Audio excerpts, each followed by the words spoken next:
మత్తయి సువార్త 7వ అధ్యాయము. మత్తయి సువార్త 7వ అధ్యాయము 7వ వచనం. చాలు. అడుగుడి మీకు ఇయ్యబడును. క్రైస్తవులకు ఉండేటువంటి లేదా విశ్వాసులకు ఉండేటువంటి గొప్ప నిరీక్షణ ఏంటంటే, అడిగితే మన దేవుడు మనకిస్తాడు అనేటువంటి ఒక నిరీక్షణ. అడిగితే మన దేవుడు మనకిస్తాడు అనేటువంటి ఒక నిరీక్షణ. ఆ నిరీక్షణలో కొనసాగడానికి ప్రభు మనకి సహాయం చేయాలి. మనం చదువుకున్నాం ఏమనంటే, అడుగుడి మీకు ఇవ్వబడును. అడిగితే దేవుడు ఇస్తాడు అనేటువంటి గొప్ప నిరీక్షణ మనం కలిగి ఉండడానికి ప్రభు సహాయం చేశారు. మన దేవుడు మనకి అడిగిన దానిని ఇవ్వగలిగినటువంటి దేవుడు. నిశ్చయంగా ఇస్తారు. ఏమడిగినా ఇస్తారా? ఏమడిగినా ఎందుకు ఇస్తారు? మనకు అవసరమైంది ఏదో అది అడిగితే ఇస్తారు. అయితే అడగడాన్నే బైబిల్ గ్రంథంలో ప్రార్థన చేయడం అంటారు. ఏమంటారు? అడగడం అని వాడుక భాషలో అంటారు, ప్రార్థన చేయడం అని బైబిల్ భాషలో అంటారు. ప్రార్థన చేయడం అంటే ఏదో ఒక గొప్ప అంటే ఎవరికీ తెలియనటువంటి ప్రావీణ్యం కలిగినటువంటి పని కాదు. మన తండ్రిని పిల్లలు ఏ విధంగా అడుగుతారో, తల్లిని పిల్లలు ఏ విధంగా అడుగుతారో, మన తండ్రి అయినటువంటి దేవుణ్ణి మనం అడగడమే ప్రార్థన చేయడం అని అర్థం. అయితే ప్రార్థన చేయడం మనందరికీ వచ్చా అని అంటే, నాతో సహా చాలా వరకు ప్రార్థన చేయడం చాలా విషయాలు నేర్చుకోవాలి.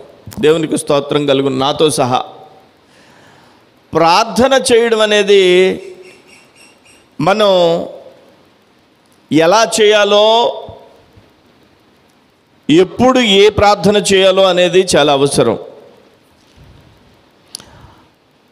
చూడండి, సందర్భానుసారంగా ప్రార్థన చేయాలి కదండి. అడుగుడి మీకు ఇవ్వబడినంటే అడగడం మన పని, ఇవ్వడం ఆయన పని. మనకి ఏది అవసరమో అది తెలుసుకుని ఆయన ఇవ్వడం అనేది ఆయన పని. దేవునికి స్తోత్రం కలుగునుగాక. ఒక్కొక్కసారి అవసరమైంది కూడా ఆపుతాడు. తండ్రి తన పిల్లలకి ఏది అడిగినా ఇచ్చేయాలనుకుంటాడు. కానీ ఒక్కొక్కటి ఇవ్వగలిగుండి ఆపుతాడు. ఒక్కొక్కటి ఇవ్వలేకపోయినా శ్రమపడి తెచ్చి పిల్లలకి ఇస్తాడు. తండ్రి యొక్క పరిస్థితి అట్లా ఉంటుంది. అయితే మనం అడిగేటువంటి ఆ పని సందర్భానుసారంగా చేయాలి. ఏదైనా ఒక జ్ఞాపకార్థ కూడికకి వెళ్ళామనుకోండి, ఆ జ్ఞాపకార్థ కూడికలో మనకి ప్రార్థన చేయమని ఎవరైనా సమయం ఇచ్చారనుకోండి, ఏమని చేయాలి? వివాహానికి వెళ్ళామనుకోండి, వివాహ సమయంలో మనకి ప్రార్థనకి సమయం ఇచ్చారనుకోండి, ఏమని చేయాలి? ఒక గృహప్రవేశానికి వెళ్ళామనుకోండి, గృహప్రవేశానికి మనకి ప్రార్థన చేయమని మనకి సమయం ఇచ్చారనుకోండి, ఎలా చేయాలి? ఎలా ప్రార్థన చేయాలి? ప్రార్థన ఏ సమయానికి ఏ ప్రార్థన చేయాలి అనేటువంటి విషయాన్ని మనం గమనించాలి. దేవునికి స్తోత్రం కలుగునుగాక. అలా ప్రార్థన చేయడం నేర్చుకున్నప్పుడు ప్రభు వారికి అంగీకారమైనటువంటి ప్రార్థన చేయడానికి ప్రభు సహాయం చేస్తారు. జ్ఞాపకార్థ కూడికకు వెళ్ళి, ప్రభువా నీకు స్తోత్రములు, ఈ మహా సంతోషకరమైన శుభదినాన అని ప్రార్థన చేసామనుకోండి, అలా చేయొచ్చా? అక్కడ ఉండేటువంటిది విషాద ఛాయలు అలుముకున్నటువంటి పరిస్థితులు. మనం ఉపయోగించేటువంటి పదప్రయోగం ఆ సన్నివేశానికి తగినట్టుగా, ఆ సందర్భానికి తగినట్టుగా మనం ప్రార్థన చేయాలి. దేవునికి స్తోత్రం కలుగునుగాక. మనం కూడిక ప్రారంభంలో ప్రార్థన చేయాలనుకోండి, ఏమని ప్రార్థన చేయాలి? ప్రభువా, ఈ కూడికనంతటిని మీ ఆశీర్వాదంలో నడిపించని ప్రార్థన చేయాలి. కూడిక ముగింపులో ప్రార్థనకు అవకాశం ఇచ్చారనుకోండి, ప్రభువా, ఇంతవరకు ఈ కూడికను మీరు ఆశీర్వాదకరంగా జరిగించారు, నీకు స్తోత్రం అని చెప్పాలి. పాటలు పాడే ముందు ప్రార్థన ఇచ్చారనుకోండి, ప్రభువా, ఈ పాటలన్నీ అర్థవంతంగా పాడాలి, ఆత్మీయంగా పాడాలి, అనుభవపూర్వకంగా పాడాలని ప్రార్థన చేయాలి. వాక్యం ముందు ప్రార్థన చేయమని అవకాశం ఇచ్చారనుకోండి, ప్రభువా, మాతో మాట్లాడు నీ సేవకుని ద్వారా అని మనం ప్రార్థన చేయాలి. వాక్యం తర్వాత ప్రార్థన ఇచ్చారనుకోండి, ప్రభువా, నువ్వు మాతో మాట్లాడావు, నీకు స్తోత్రం అని ప్రార్థన చేయాలి. దేవునికి స్తోత్రం కలుగునుగాక. సందర్భానుసారంగా మనం ప్రార్థన చేయడం అనేది చాలా ప్రాముఖ్యమైనటువంటి విషయం. దేవునికి స్తోత్రం కలుగునుగాక. హల్లెలూయా, హల్లెలూయా. దేవుని యొక్క వాక్యంలో కొన్ని విషయాలు, ప్రార్థన మనం ఎలా చేయాలనేది బేసిక్ పాయింట్. క్రైస్తవ సంఘానికి చాలా ప్రాముఖ్యమైనటువంటి విషయాన్ని మనం ఈరోజు ధ్యానం చేద్దాం. ప్రార్థన ఎలా చేయాలో చూద్దాం. ప్రార్థన పేతురు రాసినటువంటి మొదటి పత్రిక, అపోస్తులుడైనటువంటి పేతురు రాసినటువంటి మొదటి పత్రిక 4వ అధ్యాయము 7వ వచనాన్ని ఒకసారి చదువుదాం. అయితే అన్నిటి అంతము సమీపమై ఉన్నది కాగా మీరు స్వస్థ బుద్ధి గలవారై ప్రార్థనలు చేయుటకు మెలకువగా ఉండుడి. దేవునికి స్తోత్రం కలుగునుగాక. అయితే చాలా విషయాలు చెప్పేశాడు ముందు పేతురు రాసినటువంటి పత్రికలు 2 ఉంటాయి. అందులో మొదటి పత్రిక మనం చదువుతున్నాం. అనేకమైనటువంటి విషయాలు చెప్తాడు ఈ యొక్క పేతురు రాసినటువంటి మొదటి పత్రికలో. వాస్తవానికి నోవహు వాడు గురించి కూడా జ్ఞాపకం చేసుకుంటాడు. నోవహు వాడ కట్టేటువంటి ఆ సమయంలో ఎలా ఉందో ఈ దినాల్లో కూడా అలా ఉంటుంది అని చెప్తూ, అన్నిటికీ అంతం వచ్చేసే అన్నిటికీ అంతము సమీపమైపోయింది కాగా మీరు స్వస్థ బుద్ధి కలిగిన వారే, అంటే ఆరోగ్యకరమైనటువంటి బుద్ధి కలిగిన వారే ప్రార్థన చేయండి. ప్రార్థన ఎలా చేస్తారు? ప్రార్థన చేయుటకు మెలకువగా ఉండుడి. దేవునికి స్తోత్రం కలుగునుగాక. ప్రార్థన చేయుటకు అంటే మొట్టమొదటిగా ప్రార్థన చేసేటప్పుడు మనం మెలకువగా ఉండాలి. దేవునికి స్తోత్రం కలుగునుగాక. నిద్ర ఎక్కువ ఎప్పుడు వస్తుందంటే ప్రార్థన అంటేనే నిద్ర వస్తుంది. ఎక్కడ లేని నిద్ర కూడా ప్రార్థనలో వస్తుంది. ఎక్కడ లేని నిద్ర ప్రార్థనలోనే వస్తుంది. ప్రార్థనలో మనం ఎలా ఉండాలంటే మెలకువగా ఉండాలి. దేవునికి స్తోత్రం కలుగునుగాక. హల్లెలూయా. మెలకువగా ఉండి ప్రార్థన చేయడం అంటే దాని అర్థం ఏంటంటే, మనము కాన్షియస్లో ఉండి, అంటే మనం అన్కాన్షియస్లో లేకుండా, అంటే మనకి తెలియకుండా మనం ప్రార్థన చేయడం కాదు. ఏదో ప్రవాహంలో చేప కొట్టుకెళ్ళిపోయినట్టుగా ప్రార్థన చేయడం కాదు. కానీ మనం పోరాటంలో ఉన్నామని గమనించి ఆ యొక్క నీళ్లకు ఎదురు ఈదుతున్నటువంటి చేపగా మనం మన యొక్క దృష్టిని ప్రభువు మీద కేంద్రీకరించి మెలకువ కలిగి ఉండడం అంటే ఈ శరీరానికి సంబంధించినటువంటి భౌతికపరమైన మెలకువ కాదు, కానీ ఆత్మ సంబంధమైనటువంటి మెలకువ కలిగి మనం ప్రార్థన చేయాలి. దేవునికి స్తోత్రం కలుగునుగాక. హల్లెలూయా. ప్రార్థన చేయనప్పుడు దేవుని మందిరంలో కానీ ఇంటి దగ్గర కానీ ప్రార్థన చేయాలనుకున్నప్పుడు మనం ఎలా చేయాలట? ప్రార్థన మెలకువ కలిగి ప్రార్థన చేయాలి. ఎలా చేయాలి? అక్కడ వ్రాయబడింది, ప్రార్థనలు చేయుటకు మెలకువగా ఉండుడి. మెలకువ కలిగి ప్రార్థన చేయాలి. నిద్రపోతూ ప్రార్థన చేయకూడదు, కురిపాట్లు పడుతూ ప్రార్థన చేయకూడదు. ప్రార్థన చేస్తున్నప్పుడు ఎలర్ట్గా ఉండాలి. దేవునికి స్తోత్రం కలుగునుగాక. లారీ డ్రైవ్ చేసేటువంటి ఆయన కానీ, బస్సు డ్రైవ్ చేసే వ్యక్తి కానీ, ఆయన రాత్రంతా మరి ప్రయాణం చేస్తూ డ్రైవ్ చేసిన తర్వాత ఒకవేళ నిద్ర వస్తుందనుకోండి, ఏం చేస్తారు ఆయన? దిగి ఒక వాటర్ బాటిల్ తీసుకుని ముఖం కడుక్కుని నోట్లో ఏదన్నా మరి పెట్టుకుని ఒక చాక్లెటో ఏదో ఒకటి పెట్టుకుని మెలకువ తెచ్చుకుని ఆ మెలకువ తెచ్చుకున్న తరువాతే ప్రయాణాన్ని ప్రారంభిస్తాడు. దేవునికి స్తోత్రం కలుగును గాక. మనం ప్రార్థన చేయాలంటే మెలకువ కలిగి ఉండాలి ఆధ్యాత్మికంగా. దేవునికి స్తోత్రంగా అంటే కాన్షియస్గా మనం అంటే ఏంటో మనకు తెలియాలి, మనం ఏం ప్రార్థన చేస్తున్నామో మనకు తెలియాలి.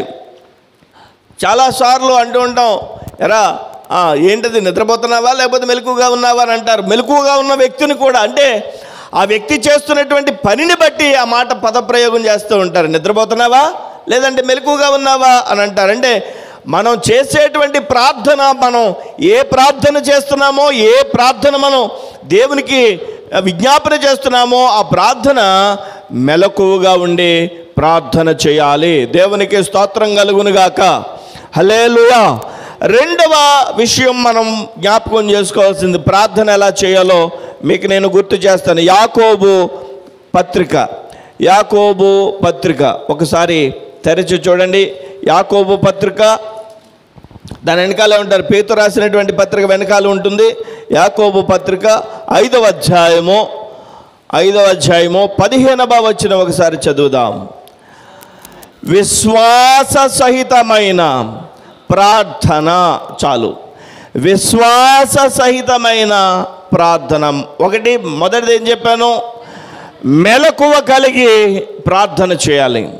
రెండవది ఎలా ప్రార్థన చేయాలి? విశ్వాసం కలిగి ప్రార్థన చేయాలి. ప్రార్థన అంటేనే సాతానికి భయం. నువ్వు పాట పాడతావా? పాడుకో, నీ ఇష్టం, ఎంత అందంగానైనా పాడుకో. కానుకిస్తావా? ఇచ్చుకో, నువ్వు ఎంత కానుకిచ్చుకుంటావో ఇచ్చుకో. ఇంకా నువ్వు ప్రసంగం చేస్తావా? బల్ల దంచేసి బల్ల గుద్దేసి అటు ఇటు డ్యాన్సులు వేస్తా ప్రసంగం చేయి, నాకేమవుద్ది. నువ్వు ఏదైనా చేసుకో, కానీ ప్రార్థన చేసావా? నా పునాదులు కదిలిపోతాయి కాబట్టి ప్రార్థన చేస్తే నేను ఒప్పుకోనంటది సాతాను. ఒక్కొక్కళ్ళు ప్రార్థన చేస్తుంటే చేసుకో ప్రార్థన, వాళ్ళకైతే నేను అడ్డు పెడతాను కానీ నీకెందుకు అడ్డు పెడతాను? అసలు నువ్వు ప్రార్థన చేస్తున్నప్పుడు విశ్వాసంతో చేస్తే కదా. అంటే విశ్వాసంతో ప్రార్థన చేస్తుంటే సాతాను భయపడుతుంది అన్నమాట. ఎందుకని? పునాదులు కదిలిపోతాయని. విశ్వాసం కలిగి ప్రార్థన చేయాలి. ఇక్కడ వ్రాయబడింది విశ్వాస సహితమైన ప్రార్థన. ప్రార్థన చేసేటప్పుడు మనం విశ్వాసంతో చేయాలి. అడిగుడి మీకు ఇవ్వబడును, అడిగిన ప్రతిదానిని పొంది ఉన్నామని నమ్మాలి. దేవునికి స్తోత్రం కలుగునుగాక. ఏదైతే అడుగుతున్నామో అది నమ్మి ప్రార్థన చేయాలి, నమ్మి అడగాలి. దేవునికి స్తోత్రం కలుగునుగాక. హల్లెలూయా. మనం అడుగుతున్నప్పుడు అది మన చేతుల్లో ఉండదు. మనం అడుగుతున్నప్పుడు మనం అది పొందుకుని ఉన్న సమయం కాదు. మన దగ్గర లేనిది, అసలు అవకాశం లేనిది మనం అడుగుతుంటే అందరికీ ఆశ్చర్యంగా ఉండేది, అలాంటి విషయాన్ని దేవుణ్ణి మనం అడుగుతున్నాం కాబట్టి మనం ఏం కలిగి ఉండాలి?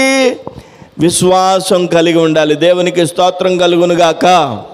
హల్లెలూయా, హల్లెలూయా. మనం ఏ ప్రార్థన ఏ ప్రార్థన అయితే మనం చేస్తున్నామో ఆ ప్రార్థనలో మనకి విశ్వాసం ఉండాలి. దేవునికి విశ్వాసం లేకుండా ఎన్ని ప్రార్థనలు చేయి, నువ్వు విశ్వాసం లేకుండా ఎంత ప్రార్థన చెయ్యి, అసలు ఉపయోగమే ఉండదు. అసలు ప్రార్థన ఉపవాసం ఉండి ప్రార్థన చేసినా ఉపయోగం ఉండదు. ఎప్పుడు ఉపయోగం ఉంటుంది? ఉపవాసం ఉండి విశ్వాసంతో ప్రార్థన చేయాలి. ఉపవాసం లేకపోయినా విశ్వాసంతో ప్రార్థన చేయాలి. మనం చేయాల్సినటువంటి ప్రార్థన విశ్వాసము కలిగి ప్రార్థన చేయాలి. దేవునికి స్తోత్రం కలుగునుగాక. హల్లెలూయా. హెబ్రీయులకు రాసిన పత్రిక 11వ అధ్యాయం అంతా కూడా విశ్వాస వీరుల పట్టిక అని దాని పేరు. విశ్వాస వీరుల పట్టిక. అందులో అద్భుతమైనటువంటి విశ్వాస వీరులందరూ ఉంటారు. ఆ విశ్వాస వీరుల పట్టికలో అద్భుతమైనటువంటి దైవజనుల యొక్క పేర్లు, విశ్వాసుల పేర్లు, విశ్వాస వీరుల పేర్లు మనకు కనిపిస్తాయి. మనం మెలకువగా ఉండి ప్రార్థన చేయాలి, నెంబర్ 1. రెండవది ఎలాగ ప్రార్థన చేయాలి? విశ్వాసంతో ప్రార్థన చేయాలి. మరి ఇంకెలా ప్రార్థన చేయాలండి అని అడిగితే, మూడవదిగా ప్రార్థన చేయాల్సినటువంటి పద్ధతి కొలస్సీలకు రాసినటువంటి పత్రిక అపోస్తలుడైన పౌలు కొలస్సీలకు రాసినటువంటి పత్రిక 4వ అధ్యాయము 2వ వచనం, 4వ అధ్యాయము 2వ వచనం చదువు. ప్రార్థన యందు నిలకడగా ఉండాలి. దేవునికి స్తోత్రం, హల్లెలూయా. ప్రార్థన యందు నిలకడగా ఉండాలి. ప్రార్థనకి సీజన్ ఏమో ఉండదండి. క్రిస్మస్కి సీజను, గుడ్ ఫ్రైడేకి సీజను, ఉపవాస కూడికలు పెట్టుకోవడానికి క్రైస్తవ సంఘాల్లో సీజను. ఆయా సీజన్స్లో ఆయా పరిస్థితులు చేయడానికి సార్వత్రిక సంఘం అలవాటు పడిపోయింది. కానీ ప్రార్థన యందు మనం నిలకడగా ఉండాలట. ఇక్కడ వ్రాయబడింది నిలకడగా. ప్రార్థన యందు మనం నిలకడగా ఉండాలి. దేవునికి స్తోత్రం కలుగును గాక. హల్లెలూయా, హల్లెలూయా. ప్రార్థన యందు మనం నిలకడగా ఉండాలి. నిలకడగా ఉండడం అంటే ఒక నెలేమో ప్రార్థన బాగా చేసేసుకోవడం, ఒక నెలేమో పూర్తిగా ప్రార్థన మర్చిపోవడం, ఒక సంవత్సరమేమో బాగా ప్రార్థన చేసేసుకోవడం, ఓ సంవత్సరం పూర్తిగా మర్చిపోవడం కాకుండా నిరంతరము ప్రభువునందు నిలకడగా ఉండి ప్రార్థన చేసుకునేటువంటి అలవాటును కలిగి ఉండాలి మనం. దేవునికి స్తోత్రం కలుగునుగాక. నిలకడ నిలకడ నిలకడ. ఏదైనా ఒక పరిస్థితి యందు స్థిరంగా లేనటువంటి వ్యక్తిని ఏమని పిలుస్తారు? నిలకడ లేనటువంటి, చెప్పండి, నిలకడ లేనటువంటి మనిషి అని పిలుస్తారు. నిలకడ కలిగి ఉండడం అంటే మనం ఏదైతే చేస్తున్నామో దాని యందు స్థిరముగా నిలకడగా మనం ఉండడం అనమాట. దేవునికి స్తోత్రం కలుగునుగా. అదే కొలస్సీలు రాసినటువంటి పత్రిక 4వ అధ్యాయం 2వ వచనంలో మనం చూస్తున్నాం. ప్రార్థన యందు నిలకడగా ఉండాలి అని చెప్పి చదువుకుంటున్నాం. అంటే ఏ వేసవకాలమైనా, వర్షాకాలమైనా, శీతాకాలమైనా, ఎప్పుడైనా మనం ప్రార్థన మాత్రం చేసుకోవాలి. దేవునికి స్తోత్రం కలుగునుగాక. దేవుని మందిరానికి మాత్రం వెళ్ళాలి ఖచ్చితంగా. దేవునికి స్తోత్రం. దేవుని మందిరానికి వెళ్ళడం, దేవుని మందిరంలో ప్రార్థనలో పాలు పొందడం అనేది అది నిలకడగా ఉండాల్సినటువంటిది. మనకు వీలైనప్పుడు వెళ్ళడం, వీలు కానప్పుడు మానేయడం కాకుండా దేవుని యొక్క సన్నిధిలో నిలకడగా దేవుని యొక్క సన్నిధిలో ప్రార్థన మనం చేసుకోవాలి. 3 విషయాలు చెప్పాను. 1, ప్రార్థన ఎలా చేసుకోవాలి? మెలకువగా ఉండి ప్రార్థన చేసుకోవాలి. ఇంకా ప్రార్థన ఎలా చేయాలి? విశ్వాసంతో మనం ప్రార్థన చేయాలి. ఇంకా ప్రార్థన ఎలా చేయాలి? మనం నిలకడగా ఉండి ప్రార్థన చేయాలి. మరొక విషయాన్ని మీకు నేను గుర్తు చేస్తాను. అపోస్తుల కార్యములు 1వ అధ్యాయము, అపోస్తుల కార్యములు 1వ అధ్యాయము 14వ వచనం. అపోస్తుల కార్యములు 1వ అధ్యాయము 14వ వచనం చదువుదాం.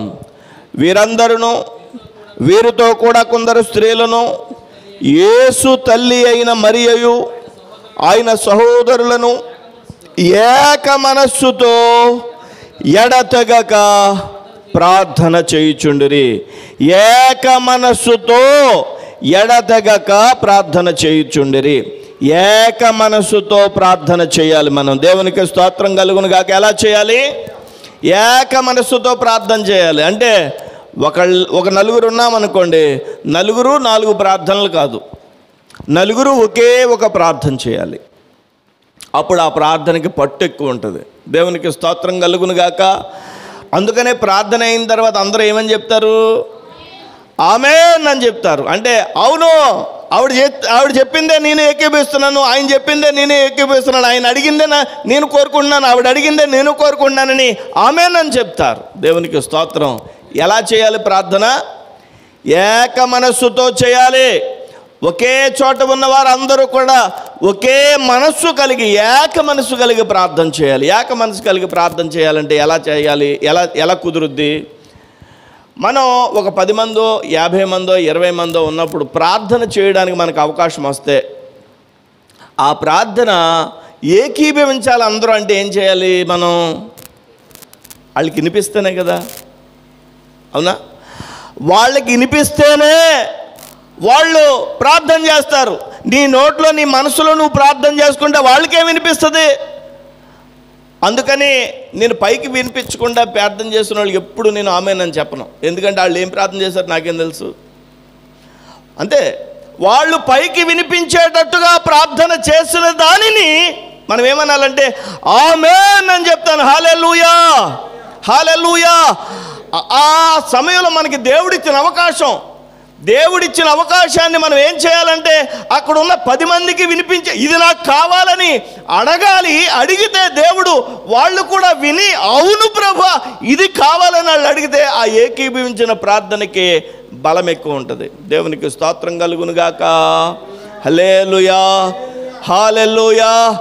ఏకీభవించినటువంటి ప్రార్థనకు బలము ఎక్కువ కాబట్టి పరిశుద్ధాత్మ దేవుడు ఆ యొక్క అపోస్తుల కార్యం 1వ అధ్యాయంలో సంఘ ప్రారంభంలో వాళ్ళ యొక్క ప్రార్థనను దేవుడు విని పరిశుద్ధాత్మను ఆ స్థలంలోనికి పంపించారు. హల్లెలూయా. పరిశుద్ధాత్మ నిలిచి ఉండేటువంటి స్థలంగా ఆ స్థలానికి పేరు లభించింది. అంటే మనం గమనించాల్సింది ఏక మనస్సులో ప్రార్థన చేయాలంటే ప్రార్థన చేయడానికి మనకు అవకాశం వచ్చినప్పుడు గంభీరంగా ప్రార్థన చేయాలి. దేవునికి స్తోత్రంగా బిగ్గరగా ప్రార్థన చేయాలి. అందుకనే నేను చెప్తాను బిగ్గరగా ప్రార్థన చేయండి, స్వరం ఎత్తి ప్రార్థన చేయండి అని ఎందుకు పదే చెప్తానంటే వినిపించేటట్లుగా ప్రార్థన చేస్తున్నప్పుడు అందరూ ఏకీభవిస్తారు. దేవునికి స్తోత్రం కలుగునుగాక. హల్లెలూయా. ఏక మనసు కలిగి ప్రార్థన చేయడం అనేది నేర్చుకోవాలి మన అందరం కూడా. అందుకని నేను అన్నాను నాతో సహా అందరూ నేర్చుకోవాలి ప్రార్థన. ఎప్పటికప్పుడు ఎలా ప్రార్థన చేయాలో, ఏమని ప్రార్థన చేయాలో, ఏం అడగాలో, ఏం అడగకూడదో మనకు తెలియాలి. దేవునికి స్తోత్రం. హల్లెలూయా, హల్లెలూయా. మొన్న రిషిత వాళ్ళ అబ్బాయి అంట పైకి ఆకాశం వైపు చూసాడంట. అలా చూస్తున్నాడేంటి, పైకి అలాగే చూస్తున్నాడేంటి 2-3 నిమిషాల నుంచి అనుకున్నదట. ఆకాశంలోకి చూసి అమ్మా అదిగో ఐసు అన్నాడంట. మేఘాన్ని చూసి ఐసు తీసుకురా అన్నాడంట. ఏం అడగాలో తెలియలేదు అడిగి. ఐసు మేఘంలో ఉందనుకున్నాడు, ఐసుని కావాలన్నాడు. మనకి ఏం అడగాలో మనకి తండ్రి అయిన దేవుణ్ణి తెలియడానికి మనం మెలకుగా ఉండాలి, ఇంకా విశ్వాసంతో ప్రార్థన చేయాలి, ఇంకా మనం నిలకడగా ప్రార్థన చేయాలి. ఇంకా మనం ఎలా చేయాలంటే ప్రార్థన ఏక మనస్సుతో చేయాలి. ఏది అడుగుతున్నామో అది ప్రార్థన చేస్తున్నప్పుడు దేవుని యొక్క సన్నిధిలో దేవుని నామాన్ని ఘనపరిచేటువంటి అవకాశం వస్తుంది. దేవునికి స్తోత్రం. మేము చిన్నప్పుడు కృష్ణంపాలెంలో ఉండేవాళ్ళం. కృష్ణంపాలెం ఎలిమెంటరీ స్కూల్కి వెళ్ళేవాళ్ళం. నేను, మా అక్క, ఇంకా చాలామంది ఒక 20-30 మంది చిన్నపిల్లలు భుజాన్ని సంచి తగిలించుకుని పుస్తకాలు పెట్టుకుని ఎలిమెంటరీ స్కూల్కి వెళ్ళిపోయేవాళ్ళం. వెళ్ళే దారిలో ఒక ఇల్లు ఉండేది. ఆ ఇల్లు చిన్న పాకలాగా ఉండేది అనమాట. ఆ పాకలోని మా అమ్మ ఒక చాట్లోని చచ్చిపోయిన కోడి పిల్లల్ని పెట్టుకుని ప్రార్థన చేస్తుంది అనమాట. ఒకరోజు ఏంటి ఆవిడకి ఏడుస్తుంది, పళ్ళు ఉండేవి కాదనమాట. ఆవిడకి గట్టిగా ఏడుస్తుంటేనే మాకు దారిలో వెళ్ళేటువంటి మాకు వినిపించింది. పిల్లలం కదండి, మరి కుదురుగా ఉండం కదా. వెళ్తా ఆ దడి కూడా తాటాకి దడికి కన్నాలు పెట్టేశాం. ఇలా లోపల ఎవరు ఏడుతున్నారని చూడడానికి అందరూ 20 మంది 20 కన్నాలు పెట్టేశారు. ఆ దడికి కన్నాలు పెట్టేసి లోపలికి చూస్తున్నాం. ఆవిడ కాళ్ళు పొడవుగా చాపి కూర్చుని ఉంది. ఆవిడ కాళ్ళ మీద ఒక చాట్ ఉంది, పెద్ద చాట్ ఉంటుంది కదా, ఆ చాట్ ఉంది. చాట్లో చనిపోయినటువంటి కోడి పిల్లలు ఉన్నాయి. ఆవిడ ప్రార్థన చేస్తుంది. ఏమనంటే ప్రార్థన చేస్తుంది. అప్పుడు మాకు ఆవిడ ప్రార్థన చేస్తుందని తెలియదు. ఆ తర్వాత తెలిసింది, యేసయ్యా ఈ కోడి పిల్లలు చంపేశారు, వాళ్ళు నాశనం అయిపోవాలి ప్రభువా, ఈ కోడి పిల్లలు చంపేశారు, వాళ్ళు ధ్వంసం అయిపోవాలి ప్రభు అని ప్రార్థన చేస్తున్నారు. దేవుడు వింటాడా? అది దేవుడు వింటాడా? ఏం అడగాలో ఏమి అడగకూడదో మనకు తెలియాలి. దేవునికి స్తోత్రం కలుగునుగాక. ప్రార్థన చేయనప్పుడు మనం మెలకుగా ఉండాలి, ఏక మనసుతో. అందుకనే 10 మంది కలిసి ఒక ప్రార్థన అడిగితే నిశ్చయంగా దేవుడు దాన్ని చేస్తాడు. ఆ ప్రార్థన అడిగేటప్పుడు విశ్వాసంతో అడగాలి, మెలకు కలిగి అడగాలి. దేవునికి స్తోత్రం. మరొక విషయాన్ని చెప్తాను. ప్రార్థన చేస్తున్నప్పుడు రోమిలికి రాసినటువంటి పత్రిక ఎలా చేయాలో మరొక విషయాన్ని చెప్తాను. రోమిలికి రాసిన పత్రిక 12వ అధ్యాయము. అపోస్తులుడైన పౌలు రోమిలికి రాసినటువంటి పత్రిక 12వ అధ్యాయము 12వ వచనం. 12వ అధ్యాయం 12వ వచనం ఈ విధంగా వ్రాయబడింది. నిరీక్షణ గలవారై సంతోషించుచు, శ్రమయందు ఓర్పు గలవారై ప్రార్థన యందు పట్టుదల కలిగి ఉండుడి. దేవునికి స్తోత్రం. ప్రార్థన యందు పట్టుదల కలిగి ఉండుడి. మరలా చెప్తున్నాను, ప్రార్థన యందు పట్టుదల కలిగి ఉండుడి. ఎలా చేయాలంటే ప్రార్థన పట్టుదల కలిగి ప్రార్థన చేయాలట. ఎలా చేయాలి చెప్పండి? పట్టుదల కలిగి ప్రార్థన చేయాలట. ఉడుం పట్టు తెలుసా? ఉడుం పట్టు అంటారు తెలుసా? పట్టిందంటే పట్టు మామూలుగా ఉండదు. ఉడుం అనేదాన్ని ఎత్తైనటువంటి ప్రాంతాలకు వెళ్ళేటప్పుడు మరి గత కాలంలో ఉపయోగించినటువంటి పద్ధతి, ఉడుమును పట్టుకుని దానికి తాడు కట్టి ఆ తాడు ఉన్నటువంటి ఉడుమిని పైకి ఇసిరేవారట.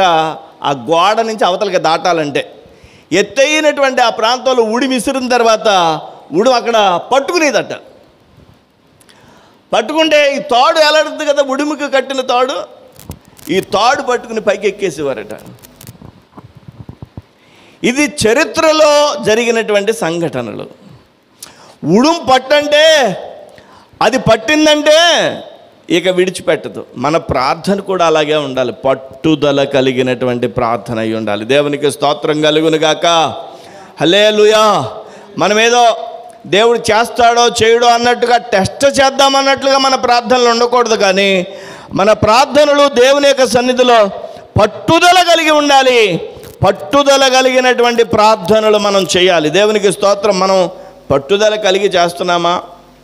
చాలా అంశాలు దేవుడు చేస్తాడేంట్లే అని విడిచిపెట్టేసిన అంశాలు మన జీవితంలో ఎన్ని లేవు. దేవునికి స్తోత్రం కలుగును గాక.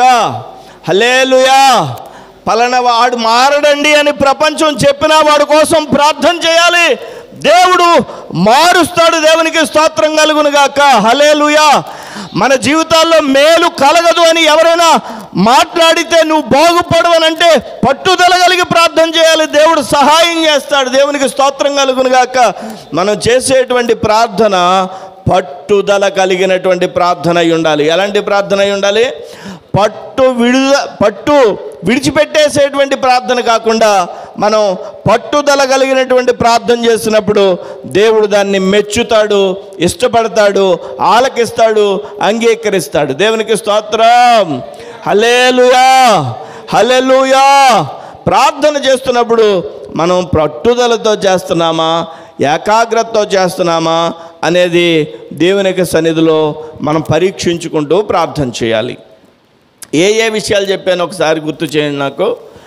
ఒకటి, మెలకువగా ఉండి ప్రార్థన చేయాలి. అంటే ప్రార్థన చేస్తున్నప్పుడు గురక శబ్దాలు ఏమి చెప్పండి రాకూడదు. ఒకవేళ గురక శబ్దాలు ఏమన్నా వస్తున్నట్టయితే గురక వచ్చిన వాళ్ళని మెల్లగా లేపి ప్రార్థన చేస్తున్నప్పుడు మెలకువగా ఉండాలి. ప్రార్థన చేస్తున్నప్పుడు విశ్వాసంతో ఉండాలి. ఇంకా ప్రార్థన చేస్తున్నప్పుడు నిలకడతో కూడినటువంటి ప్రార్థన చేయాలి. ప్రార్థన చేస్తున్నప్పుడు ఏక మనసుతో ప్రార్థన చేయాలి. ప్రార్థన చేస్తున్నప్పుడు పట్టుదల కలిగే ప్రార్థన చేయాలి. దేవునికి స్తోత్రం. ఇంకొక విషయం చెప్తాను. ప్రార్థన చేస్తున్నప్పుడు మనం విజ్ఞాపన ప్రార్థన కూడా చేయాలి. చూడండి, ఎఫెసీయులకు రాసినటువంటి పత్రిక 6వ అధ్యాయము, ఎఫెసీయులకు రాసినటువంటి పత్రిక 6వ అధ్యాయము 18వ వచనం ఒకసారి చదవండి. ప్రతి విధమైనటువంటి ప్రార్థనను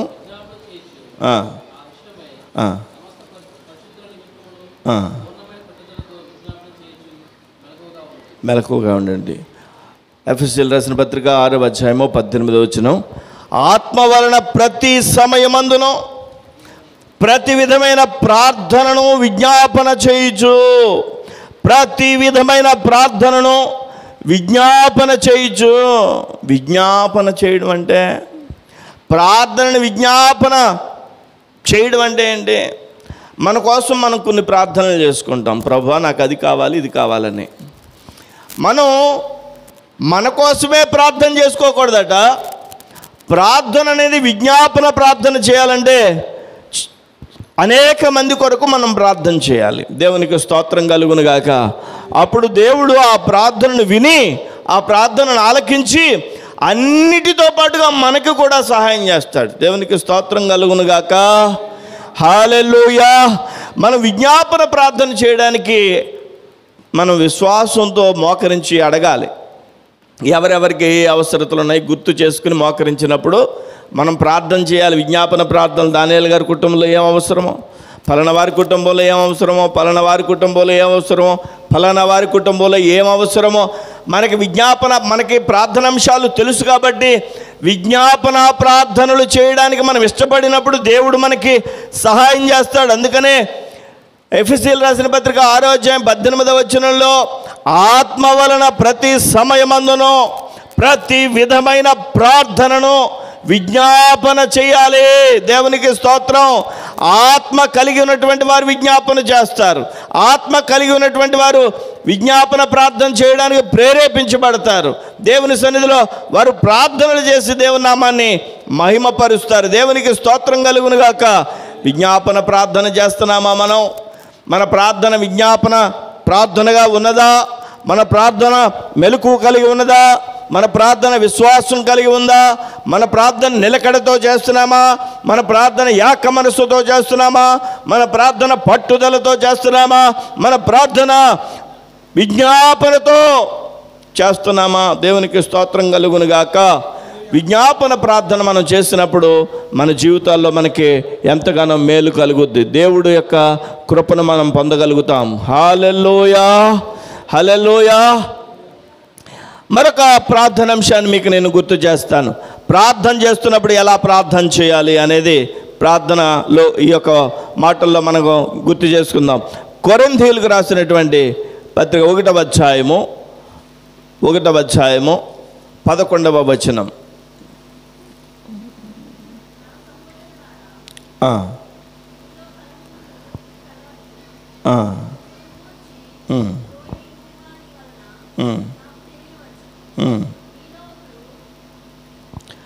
కొరింథీయులకు రాసినటువంటి 2వ పత్రిక 1వ అధ్యాయము 11వ వచనం. కొరింథీయులకు రాసినటువంటి 2వ పత్రిక 1వ అధ్యాయం 11వ వచనం చెప్పాను నేను. అందువలన అనేకుల ప్రార్థన ద్వారా మాకు కలిగిన కృపా వరము కొరకు అనేకుల చేత మా విషయమై కృతజ్ఞతాస్తుతులు చెల్లించబడును. దేవునికి స్తోత్రం. ప్రార్థనలో కృతజ్ఞత కలిగి ఉండాలి, కృతజ్ఞత చెల్లించాలి. ప్రార్థన మోకరించినప్పుడు మనం కృతజ్ఞత చెల్లించాలి. ఇవన్నీ కూడా ప్రార్థన చేయడానికి టిప్స్ అన్నమాట.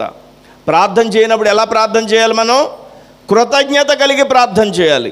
అంటే మన ఇంటికి ఎవరైనా వచ్చారనుకోండి, వాళ్ళకి ఏం చేస్తాం? మనం ఒక చైర్ ఆఫర్ చేస్తాం, కూర్చోమని చెప్తాం, అంతే కదండి.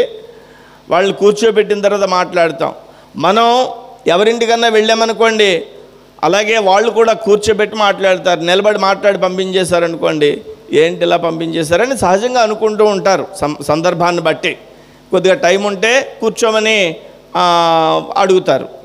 అయితే మనం ఇక్కడ గమనించాల్సింది, ప్రార్థన చేస్తున్నప్పుడు మనం కృతజ్ఞతాభావంతో ప్రార్థన చేయాలి. ఎలా ప్రార్థన చేయాలి అంటే, మనం ప్రార్థన ప్రారంభించినప్పుడు దేవుని ముందు స్తుతించాలి, కృతజ్ఞత చెప్పాలి. ప్రభువా నీకు స్తోత్రం చెప్తున్నాను, నీకు స్తోత్రం చెప్తున్నాను. స్తోత్రం చెప్పడం అంటే స్తుతుల సింహాసనం వేయడం అని. ఆయన సింహాసనం వేస్తే ఆయన వచ్చి ఆ సింహాసనం మీద కూర్చుంటే అప్పుడు నువ్వు ఆయనకి చెప్పాలి. రాగానే నిలబెట్టేసి మాట్లాడేస్తామా? మనం మోకరించగానే మన ప్రభువారు మన మధ్యలోనికి వచ్చినప్పుడు మనం ఆయన్ని స్తుతించి ప్రార్థన చేయాలి, కీర్తించి ప్రార్థన చేయాలి, కృతజ్ఞత చెప్పాలి. ప్రభువా నువ్వు నాకు ఇచ్చిన ఆరోగ్యం నిమిత్తమే నీకు స్తోత్రం, నువ్వు నాకు ఇచ్చినటువంటి ఇంటి నిమిత్తమే స్తోత్రం, నువ్వు నాకు ఇచ్చినటువంటి బట్టల నిమిత్తమే స్తోత్రం, నువ్వు నాకు ఏమీ తక్కువ చేయలేదయ్యా, నాకు తక్కువైన వాటి వైపు నేను చూడడం లేదు, నాకు అన్నీ ఇచ్చావు కదా, వాటన్నిటిని బట్టి నీకు స్తోత్రాలని ఆయనకి కృతజ్ఞతాస్తుతులు చెప్తూ దేవుణ్ణి మనం స్తుతించి ప్రార్థన చేయాలంటే, మన ప్రార్థనలో మధ్యలో ఏం చేయాలి? స్తుతి కూడా చెప్తూ ఉండాలి, స్తోత్రం చెప్తూ ఉండాలి, కృతజ్ఞత చెప్తూ ఉండాలి. మనకి దేవుడు చేసిన దాన్ని మనం గుర్తు చేసుకుంటూ ఉండాలి. దేవునికి స్తోత్రం కలుగును గాక. హల్లెలూయా. దేవుడు చేసినటువంటి దాన్ని గుర్తు చేసుకుంటూ మనం ప్రార్థన చేస్తున్నప్పుడు దేవుడు మనకి సహాయం చేయగలిగినటువంటి దేవుడు. హల్లెలూయా, హల్లెలూయా. మనం ప్రార్థన చేయాల్సినటువంటి అవసరత మన మీద ఉన్నది. ఎలా ప్రార్థన చేయాలి చెప్పండి? మనం కృతజ్ఞతతో ప్రార్థన చేయాలి. ఎలా చేయాలి? కృతజ్ఞతతో చేయాలి. ప్రార్థన చేస్తున్నప్పుడు ఇవన్నీ గుర్తుపెట్టుకుని మనకు ప్రార్థన చేయమని ఎవరన్నా అవకాశం ఇస్తే బిగ్గరగా చేయాలి. ప్రార్థన చేయడానికి మనం సిగ్గుపడకూడదు అనమాట. ప్రార్థన చేయడానికి మొహమాట పడకూడదు. ప్రార్థన చేయనప్పుడు సందర్భానుసారంగా చేయాలి. ప్రార్థన చేసేటప్పుడు ఏమి ప్రార్థన చేస్తున్నామో, ఏం అడుగుతున్నామో మనం గమనిస్తూ ప్రార్థన చేసుకుని మెలకుగా ఉండి ప్రార్థన చేయాలి. దేవునికి స్తోత్రం కలుగునుగాక. హల్లెలూయా. మీకు కొన్ని విషయాలు చెప్పాను. ఏ విషయాలు చెప్పానో ఒకసారి మీకు గుర్తు చేస్తాను. ప్రార్థన మనం చేసుకున్నప్పుడు ఎలా ప్రార్థన చేయాలంటే, మనం చెప్పండి, ప్రార్థన చేస్తున్నప్పుడు మెలకువగా ఉండి ప్రార్థన చేసుకోవాలి. హల్లెలూయా. మెలకువగా ఉండి ప్రార్థన చేసుకోవాలి. మనం ప్రార్థన చేస్తున్నప్పుడు ఇంకెలా ప్రార్థన చేయాలి? విశ్వాసంతో ప్రార్థన చేయాలి. విశ్వాసం లేకుండా ఎంత ప్రార్థన చేసినా చేసుకో, నాకేం పర్లేదంటది సాతాను. మనం విశ్వాసంతో ప్రార్థన చేసినప్పుడు సాతాను యొక్క పునాదులు కదిలిపోతాయి. మన యొక్క ప్రార్థన నెరవేర్పు జరుగుద్ది. ఇంకా ప్రార్థన మనం ఎలా చేయాలంటే నిలకడగా చేయాలంటే, ఒక నెల చేసి, ఒక వారం చేసి, మళ్ళీ ఇంకో వారం మానేసి, మళ్ళీ ఇంకో వారం చేసి, మళ్ళీ ఇంకొక వారం మానేసి, అట్లా కాకుండా నిలకడగా మనం ప్రార్థన చేయాలి. ఇంకా ప్రార్థన ఎలా చేయాలి? ఏక మనస్సుతో ప్రార్థన చేయాలి. మనం అందరం కలిసి ఒకే ప్రార్థనాంశాన్ని చేయాలి. తలొక ప్రార్థనాంశం కాదు. దేవునికి స్తోత్రం కలుగునుగాక. హల్లెలూయా. తలొక ప్రార్థనాంశం మనం చేయకూడదు. ఏక మనసుతో మనం ప్రార్థన చేయాలి. ఇంకా అలా ప్రార్థన చేయాలి? పట్టుదలతో ప్రార్థన చేయాలి. మనం పట్టు విడవకుండా మనం దేవుని యొక్క సన్నిధిలో అడిగిన దానిని నెరవేర్చబడేంత వరకు కూడా మనం ప్రార్థన చేయాలి. దేవునికి స్తోత్రం కలుగునుగాక. హల్లెలూయా. ఇంకా మనం ఎలా ప్రార్థన చేయాలంటే విజ్ఞాపన ప్రార్థన చేయాలి. దేవునికి స్తోత్రం కలుగునుగాక. విజ్ఞాపన ప్రార్థన చేస్తున్నప్పుడు దేవుడు మనకి సహాయం చేస్తాడు. ఇంకెలా ప్రార్థన చేయాలంటే మనం కృతజ్ఞత కలిగి ప్రార్థన చేయాలి. హల్లెలూయా, హల్లెలూయా. అడుగుడి మీకు ఇవ్వబడును. అడిగినటువంటి ప్రార్థన లేదా మనం అడగడాన్నే క్రైస్తవ పద్ధతిలో లేదా బైబిల్ పద్ధతిలో ప్రార్థన అని పేరు. ఆ ప్రార్థన మనం చాలా జాగ్రత్తగా మనం ఈ అంశాలు క్రోడీకరించి ఈ అంశాలని దృష్టిలో పెట్టుకుని మనం ప్రార్థన చేస్తే కనుక దేవుడు సహాయం చేసి దేవుడు మనకి కృప చూపించి నడిపిస్తాడు. దేవునికి స్తోత్రం కలుగునుగాక. మీకు ఒక విషయం తెలుసా? సంఘములో కొన్ని సంఘాలలో చైన్ ప్రేయర్ అని చేస్తూ ఉంటారు. గొలుసు ప్రార్థన ఎప్పుడైనా విన్నారా? గొలుసు ప్రార్థన అంటే రోజుకి ఎన్ని గంటలు? 24 గంటలు. 24 గంటలు అనుకోండి, 12 కుటుంబాలు ఉన్నాయనుకోండి. ఆ 12 కుటుంబాలు ఏం చేస్తాయంటే ఆ 24 గంటలు ఏదో ఒక 2 గంటలు మాకు ఇవ్వండి, ఆ 2 గంటలు దేవుని మందిరంలోకి వచ్చి మేము ప్రార్థన చేస్తామంటారు. సపోజ్ ఉదయం 6 గంటల నుంచి 8 గంటల వరకు అనుకుందాం. ఒక కుటుంబం 6 గంటలకు వస్తారు. 6 గంటలకు వచ్చి ప్రార్థన చేస్తారు. ఎప్పటి వరకు చేస్తారు? 8 గంటల వరకు చేస్తూ ఉంటారు. వాళ్ళు చక్కగా ప్రార్థన చేసి 8 గంటలకు వెళ్ళిపోతారు. 8 గంటలకు వెళ్ళిపోతారని సమయానికి 8 గంటల నుంచి 10 గంటల వరకు మళ్ళీ ఇంకో కుటుంబం. అంటే 8 గంటలకి వీళ్ళు వెళ్ళడానికి అక్కడ నిలబడి ఉంటారు. వాళ్ళు వచ్చి మోకరించేస్తారు. 8 గంటల నుంచి 10 గంటల వరకు మోకరిస్తే ప్రార్థన చేస్తారు. 10 గంటల వరకు అనేకమైన ప్రార్థనాంశాలు చేస్తారు. మరలా 10 గంటలకు వీళ్ళు వెళ్ళిపోయేటప్పుడు 10 గంటల నుంచి 12 గంటల వరకు ఇంకొక కుటుంబానికి అవకాశం వస్తుంది. అలాగా 2 నెలలకోసారో 3 నెలలకోసారో ప్రార్థన చేస్తారు. 24 గంటలు మందిరంలో చేసేటువంటి ఆ ప్రార్థన విజ్ఞాపనలకి దేవుడు సహాయం చేయడా? మరి దేవుడు విజ్ఞాపనలకు సహాయం చేయడా? ప్రార్థన చేయడానికి మనం ఎప్పుడైనా మనం సిద్ధపడి ఉండాలి. దేవునికి స్తోత్రం కలుగునుగాక. హల్లెలూయా. చూడండి, సిపాయిలకి టైం ఉండదండి. 24 గంటల డ్యూటీ, అది ఆన్ డ్యూటీ. 24 గంటలు ఎప్పుడైనా సరే వాళ్ళు సిద్ధంగా ఉంటారు. 24 గంటలు సిద్ధంగా ఉంటారు వాళ్ళ సిపాయిలు. ఎప్పుడు శత్రువు వచ్చినా కానీ యుద్ధం చేయడానికి. దేవునికి స్తోత్రం కలుగునుగాక. ఈ సమయంలో దేవుని యొక్క సన్నిధానంలో మనం అలా మెలకుగా ఉండి సిద్ధంగా ఉండి దేవుని యొక్క సన్నిధిలో ప్రార్థన చేయాలి. దేవుని యొక్క మహాకృప మనం పొందుకోవాలి. అడుగుడి మీకివ్వబడును, అడుగుడి మాకివ్వబడు. అడిగితే మా దేవుడు మనకిస్తాడు. దేవునికి స్తోత్రం కలుగును గాక. ఈ యొక్క విజ్ఞాపన ప్రార్థనలు మీకు నేను గుర్తు చేయడానికి ప్రభు సహాయం చేశారు. దేవుని యొక్క కృప మనకు తోడై ఉండును గాక. ప్రార్థన చేసుకుందాం. ఇది ప్రార్థన చేయడానికి అవకాశం. ముగ్గురికి ప్రార్థన చేసే అవకాశం ఇస్తాను. ముగ్గురు కూడా బిగ్గరగా ప్రార్థన చేయాలి. దేవునికి స్తోత్రం. మోకరించండి. ఇప్పుడు మనం విన్నాం కదా కొన్ని మెలకువలు. ప్రార్థన చేస్తున్నప్పుడు మెలకువగా ఉండాలని, ప్రార్థన చేస్తున్నప్పుడు విశ్వాసంతో చేయాలని, ప్రార్థన చేస్తున్నప్పుడు నిలకడగా చేయాలని, ప్రార్థన చేస్తున్నప్పుడు ఏక మనసుతో చేయాలని, పట్టుదలతో చేయాలని, విజ్ఞాపన చేయాలని, కృతజ్ఞతతో ప్రార్థన చేయాలని, ఇవన్నీ కూడా విన్నాం మనం. అయితే ఈ ప్రార్థన సరళిని మనం గుర్తు చేసుకుని దేవుని యొక్క సన్నిధిలో ప్రార్థనాపూర్వకంగా గడుపుతాం. స్తోత్రం తండ్రి. చిన్న ప్రార్థనలు చేద్దాం. విత్తబడిన వాక్యం ఫలించినట్లుగా ఒక్కొక్కరు మనం ప్రార్థన చేద్దాం.